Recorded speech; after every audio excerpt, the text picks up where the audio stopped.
A man who breaks down barriers. A shepherd in the storm. On April 21st, 2025, the world mourned the death of Pope Francis. But within hours of his passing, Vatican aides made a discovery that would overshadow the headlines. Hidden beneath the floor of his private prayer room was a trap door no one had ever seen before. And beneath that, tunnels, twisting, hand-carved passageways leading deep into the earth, completely undocumented in Vatican records. They weren't part of the known catacombs. They weren't in any blueprint or historical archive. These were different, crude, silent, forgotten. Some led toward the crypts beneath St. Peter's Basilica. Others curved beneath Vatican City itself, and one tunneled deeper, into darkness so tight and narrow it seemed impossible for a person to fit through. No one knows who built them. No one knows why Pope Francis never spoke of them. But one thing is certain: the tunnels are real, and their discovery may change everything we thought we knew about the Vatican's darkest secrets. To understand the weight of what was found beneath Pope Francis's residence, we have to rewind, not to 2025, but to centuries before. Because in the Vatican, tunnels are not new. Secrets buried beneath holy ground are almost a tradition of their own. Beneath the opulent halls and gold-gilded chapels of Vatican City lies a maze few outsiders have ever seen.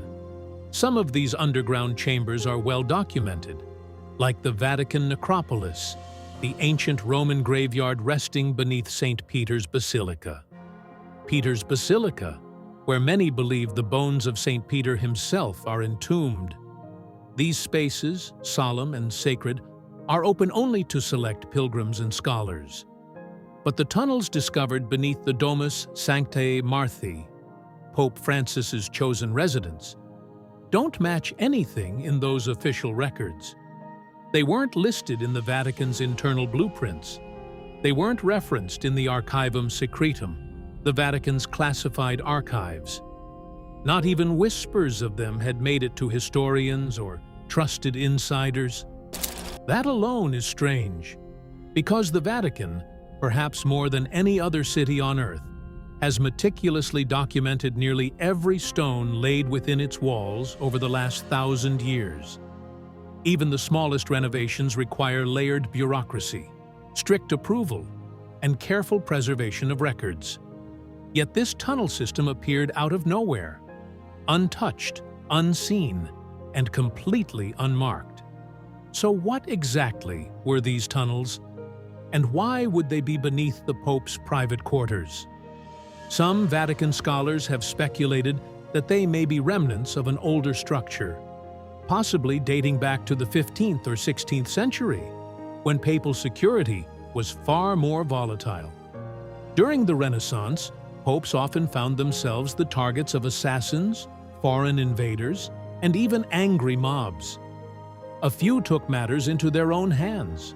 Pope Alexander VI, for example, a controversial Borgia pope, was rumored to have multiple escape routes built beneath the Apostolic Palace, in case he needed to flee during one of his many power struggles. Similarly, Pope Clement VII is believed to have commissioned a hidden passage to Castle Sant'Angelo during the sack of Rome in 1527, a time when the papacy faced total collapse under the siege of imperial troops. But those tunnels were grand, strategic, built to allow large groups of guards and clergy to evacuate quickly. They were architectural feats, wide, arched, and lined with protective masonry. What lay under Pope Francis's floor was something else. Reports from sources within the Vatican describe the tunnels as crude and disturbingly narrow. Some sections were only wide enough for a single person to crawl through at a time. The stone was uneven, as if it had been carved by hand, not by engineers or architects, but perhaps by someone desperate, fearful, or secretive. There were no support beams, no ventilation, and at certain points, the air became so thin that investigators had to wear oxygen masks. Most chilling of all were the markings found along the walls, symbols and grooves that didn't match any known language, but bore resemblance to a blend of proto-Christian glyphs, early Gnostic sigils, and arcane symbols not seen in any official religious context.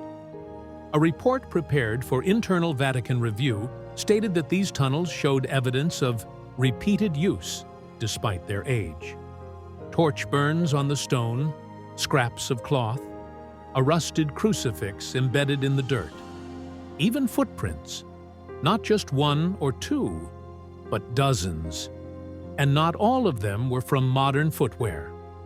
One forensic expert brought in by the Vatican's gendarmerie reportedly said, "The impressions suggest centuries of travel, but some were fresh, less than a month old, and not all were made by shoes.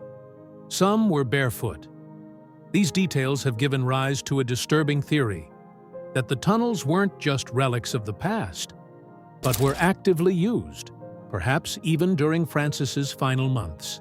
Could it be that Pope Francis himself knew of them? Or worse, used them? His entire papacy was defined by transparency and humility. Unlike his predecessors, he refused to live in the apostolic palace, choosing instead the modest Domus Sanctae Marthae, close to the people and far from the luxury of high power. He was known to walk the halls late at night, praying alone, checking on staff, and speaking to the homeless just outside the Vatican gates. Could he have discovered the tunnel during one of those walks? Could he have kept its existence secret for reasons we may never understand? There's also a more troubling possibility that Francis wasn't the first pope to live above the tunnel, only the first to discover it.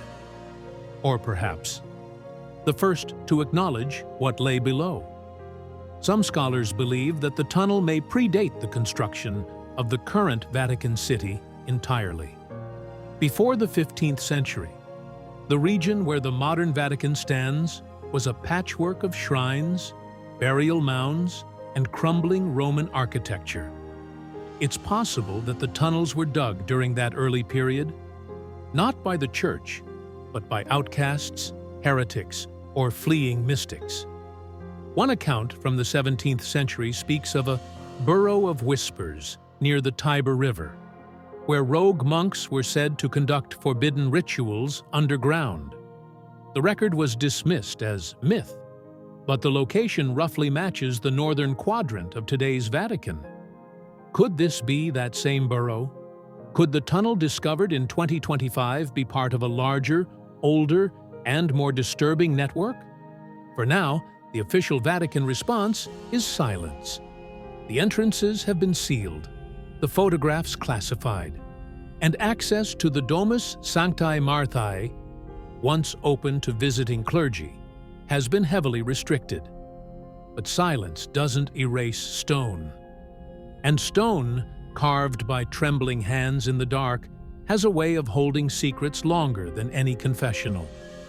When word of the secret tunnels first began to leak, many assumed they were simply old escape routes, practical relics from centuries past. But it wasn't the size of the passageways or even their direction that disturbed those who entered them. It was the walls. Almost every foot of tunnel was covered in carvings, etched into the stone by hand, in a way that suggested obsession or devotion. At first glance, they seemed random. But under the scrutiny of archaeologists and Vatican linguists, a pattern began to emerge, a pattern that would raise more questions than it answered. The first symbols identified were recognizable, barely. Early Christian signs like the ichthys, or Jesus fish, could be seen scratched between torch burns and soot. An anchor here, a crude cross there. But it didn't take long before the imagery shifted into something far more obscure. There were spirals coiled into themselves, suns with slashes through their centers, bones encircled by thorns, and most disturbingly, a recurring emblem carved hundreds of times across every wall. A broken crown, split down the middle, always accompanied by two coiled serpents and a single vertical bone between them. This was not a symbol known to any branch of Christianity, Orthodox, Catholic, or otherwise. It didn't appear in the Apocrypha, the Dead Sea Scrolls, or the Gnostic Gospels. It wasn't Roman, Egyptian, or Hebrew, and yet it felt intentional, ritualistic, repeated like a warning or a vow. A Jesuit symbologist assigned to the case is reported to have referred to the carvings as a devotional language not meant to be read, but experienced. He claimed it resembled Proto-Coptic religious script mixed with Mithraic codes, something he called an unholy synthesis of early Messianic faiths. He wasn't the only one who noticed. An obscure Vatican manuscript, long considered apocryphal, was unearthed from the restricted section of the Apostolic Archive. It was known as De Tenebris Coronam, Latin for On the Crown of Darkness. Little is known about the text, and its authorship is disputed. But inside it was a passage that stopped everyone cold. It spoke of a crown shattered by truth, and of a sect that formed in the shadow of the First Council of Nicaea in 325 AD, a rogue faction of early Christians who believed the full truth of heaven and earth had to be kept hidden, even from future popes. They called themselves Fratres sub terra, the brothers beneath the earth. According to De Tenebris Coronam, this sect believed the Church had unlocked something dangerous during the consolidation of the early Christian doctrine. Something not written in Scripture, but discovered in silence, prayer, and vision. Something that could not be spoken. The manuscript states, "They sealed it in the black below the throne. And the mark was made, the broken crown, bound by the twin serpents, and guarded by the bone of silence." That symbol, found over 300 times in the tunnels beneath Pope Francis's quarters, matched exactly. But the symbols weren't the only markings. There were also numbers, sequences of Roman numerals carved into walls and corners. The same series would appear multiple times, 13-7-4 and 150-44-1919.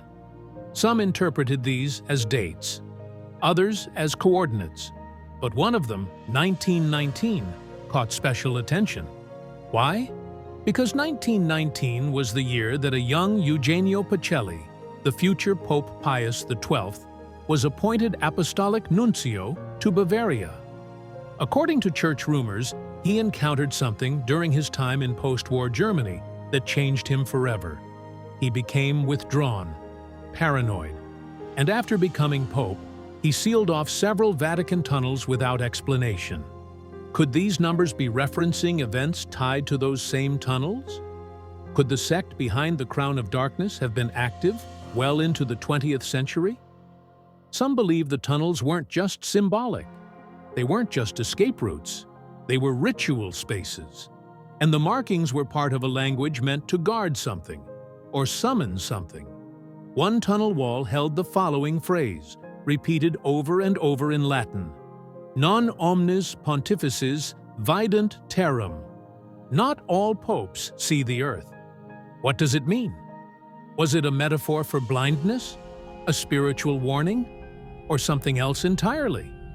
Some of the carvings were made recently, no more than 5 or 10 years ago. According to forensic tests leaked by Vatican insiders, certain grooves had fragments of fresh limestone dust still embedded. Others had traces of oil, anointing oil, the kind used in sacraments. That suggests someone was carving these symbols in modern times. That someone, possibly Pope Francis himself, was down there. And yet, when asked directly, the Vatican issued only a short statement. No comment will be made regarding structural anomalies beneath the Domus Sanctae Marthae. But outside experts aren't staying quiet. One symbologist working with an independent religious research group claimed that the broken crown motif also appears in texts found in Nag Hammadi, Egypt, among the same Gnostic scrolls the Church tried to suppress in the 20th century. He claimed the symbol represents a break in the chain of divine authority, a fracture between heaven and earth. He went on to say, "If this symbol was being carved in modern times, it suggests someone believed the papacy itself had become divided, not in power, but in truth." Could Pope Francis have believed that? Could he have discovered writings or visions hidden deep within the Vatican's archives that led him to explore the tunnels on his own? Or was he guided there by someone else? Someone who had been waiting. Because at the very end of the eastern tunnel, carved in perfect symmetry along a stone arch, was one final inscription. In Latin, it read, "Pontifex in tenebris inveniat responsum." The Pope in darkness will find the answer. What answer did Francis find? And why didn't he tell the world? Or did he try, and was silenced before he could? As the days passed after Pope Francis's death and the discovery of the secret tunnels beneath his private quarters, the Vatican's silence only fueled a growing fire. And where there is silence in the Church, theories rise like incense in the dark. Inside the walls of Vatican City, whispers turned into hushed conversations. Cardinals canceled appearances. Security personnel rotated their patrols twice as often. And at least one trusted aide, known to have worked within the Domus Sanctae Marthae during Francis's final year, quietly vanished from public view. What did the tunnels mean? Why had Francis never spoken about them? And what, if anything, had he been doing in the weeks leading up to his death? One theory making the rounds among certain Jesuit scholars is almost poetic in its simplicity, that Pope Francis discovered the tunnels himself late in his papacy and used them as a form of personal retreat, a spiritual cave, a place to meditate in silence far from the politics and noise of the modern Church. After all, Francis was a man of deep introspection, known for his long solitary walks, his preference for humble settings, and his desire to connect directly with the divine in quiet moments of prayer. Supporters of this theory point to the Pope's increasing withdrawal from public life in the months before his death. His health had begun to fade, but more than that, something had changed in his presence. He seemed burdened, distracted, haunted even. His speeches grew shorter, his tone more somber. Some even said he had begun to speak of things beneath us in off-the-cuff remarks to his staff. But there's another theory, one that's far more unsettling. A source from within the Swiss Guard, anonymous for obvious reasons, claimed that motion sensors hidden within the floors of the Domus Sanctae Marthae had registered strange patterns during the final months of Francis's life. Movements at odd hours, routes traced that didn't match the floor plan, routes that led directly over the known location of the tunnel entrance. The Pope's personal aide, known to be loyal to him for over a decade, was reportedly questioned for several hours following the discovery of the tunnel. According to leaked transcripts, he admitted that the Pope would sometimes vanish for several hours during the night. He assumed he had gone to the chapel, but never followed. Could it be that Pope Francis was not just aware of the tunnels, but actively using them? And if so, why? A darker theory suggests the tunnels weren't used for retreat, but containment. Deep within the second arm of the tunnel network, the Vatican team found a small, sealed chamber. The door was iron, old, reinforced. It had no handle from the outside, only from within. Inside was a stone bench, chains embedded into the wall. Shackles, rusted with time, but clearly designed for human limbs. And the walls, they were scratched, not marked, not engraved, scratched, desperate scratches, with fingernails, stones, perhaps even teeth. Some say this was a prison, a holding cell used centuries ago, perhaps for heretics, maybe for a possessed individual, or possibly for someone who had learned something they were never meant to know. The air inside the cell was different, stagnant, heavy. One member of the investigation team reportedly fainted within minutes of entering. Another refused to speak afterward and requested reassignment outside the Vatican entirely. Whatever had happened there, it left behind more than a stone. Even stranger still, the Vatican's internal logs, normally mundane documents tracking entry and exit times for every visitor and resident, show irregularities in the digital record during the final week of Pope Francis's life. From April 14th to April 20th, 6 separate access attempts were made to restricted levels of the Domus Sanctae Marthae, all from a physical location within the Pope's quarters. None of them logged with a badge, all done manually. Someone was going down into the tunnel, and someone didn't want to be found. There's also a theory gaining traction among fringe theologians, one they call the echo theory. It claims that Pope Francis may have believed the tunnels were not just physical corridors, but spiritual ones, pathways through time and thought, like those referenced in ancient mystic texts. This theory stems from a passage allegedly found in a handwritten note on Francis's desk the morning he died. It read, "There are sounds that echo upward. They do not bounce, they climb, and they whisper things that do not age." What was he hearing? Was it metaphor? Or did Francis believe something truly otherworldly was beneath him? One Vatican psychologist, speaking anonymously, suggested that Pope Francis may have suffered from what is known in religious psychology as the anchorite delusion, a condition where long periods of prayer and isolation lead a person to believe they are communing with divine voices, receiving hidden truths. But others aren't convinced it was delusion at all. Because multiple independent investigators have confirmed that microphones placed in the floor of the Pope's quarters, devices installed in 2023 for routine security monitoring, picked up something strange in the days before his death. A rhythmic knocking, always 3 times, always between 3 a.m. and 3:15 a.m. It happened for 5 nights in a row. Then, on the 6th night, it stopped. On the 7th morning, Pope Francis was found dead. Officially, his death was attributed to cardiac failure. Peaceful, sudden, expected. But the timing has raised more than a few eyebrows. Some believe Francis had finally gone too far, that he had uncovered something ancient and terrible in the Vatican's underbelly, something that had remained hidden for centuries for a reason, and that he had tried, too late, to warn someone. Or perhaps he wasn't the one who uncovered it. Perhaps something found him. Whether you believe the tunnels were escape routes, hiding places, prisons, or sacred relics of a forgotten sect, one fact remains unchanged.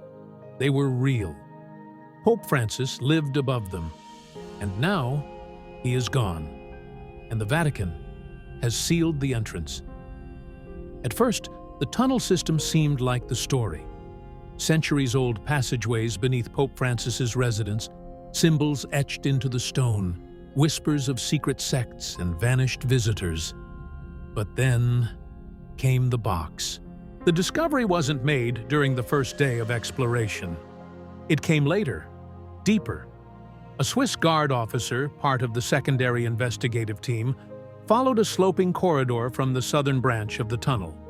This section was unlike the others. The walls weren't carved hastily like a burrow. They were smoothed, measured, almost architectural. The air was colder, and the sound dead silent. No echoes, no vibration, as if the passage absorbed noise. At the end of this hall sat a small square chamber, 8 feet by 8 feet. Its stone was darker than the rest, almost volcanic in color. There were no markings on the walls, no crosses, no inscriptions, nothing to indicate it was ever used for prayer, punishment, or escape. But in the very center of the chamber sat a wooden box. It was no ordinary crate. About the size of a suitcase, made of cedar wood aged black by time. Iron bands reinforced the corners, and at its center was a single keyhole, shaped not like a typical lock, but like a crucifix. There was no dust, no cobwebs. The box, despite being sealed in what was likely a centuries-old chamber, appeared to have been maintained, preserved. It was locked, and Vatican protocol prevented any unauthorized forcing of religious artifacts. For 2 days, the box remained untouched, guarded, photographed, and heavily debated behind closed doors. And then came the key. Reports differ on who found it. Some say it was delivered anonymously to the Secretariat of State. Others claim it was discovered behind Pope Francis's kneeler in his private room, taped to the underside, invisible unless one knew exactly where to look. Regardless, the key was shaped like a crucifix. When inserted, it turned smoothly. And what was inside wasn't relics, wasn't treasure. It was paper. One handwritten document, 26 pages long, all in the handwriting of Pope Francis.